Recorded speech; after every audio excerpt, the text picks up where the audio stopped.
看这里他说哈，现在有个三棱镜我现在只画侧面。这三棱镜的话是这个什么？这个是这是 C， 这是 D 这 A、B、C、D 这样子。D 的话在里面，这个那个 A 的话在里面。我现在的话这个是桌子，桌子上面有一条直线。这三棱镜的话，把它给盖下去，盖到这个直线。那么你眼睛在这里看的话，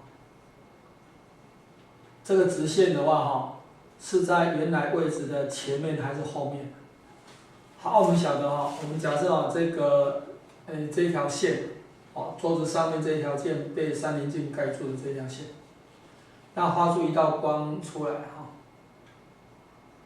画出来以后，这个是法线。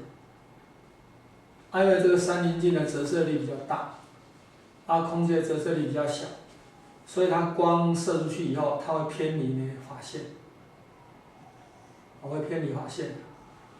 那偏离法线的话呢，所以你的眼睛会以为这一道光是从哪里来呢？是从这里来。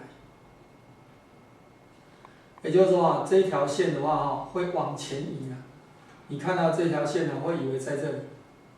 所以的话呢，会往前移也就是说，答案应该选多少呢？应该要选 D。就是说，你眼睛这样看过去的话，那这里的话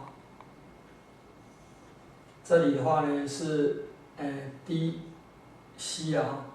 这个是 DC，D，DC。这 D 在里面，C 在这里，C 在这里。就是说，我们刚刚是往侧面这样看，往侧面这样看，这 B， 这 A， 这个是 BC 是这一条线，BC 这一条线，所以本来的那个直线，这一条直线的话，那个假设在这里，假设在这里好了，被盖住的那一条直线在这里。那现在的话你这样看的话你会觉得呢这条直线它往 CD 这个边界移动，也就往 CD 这个边界移动。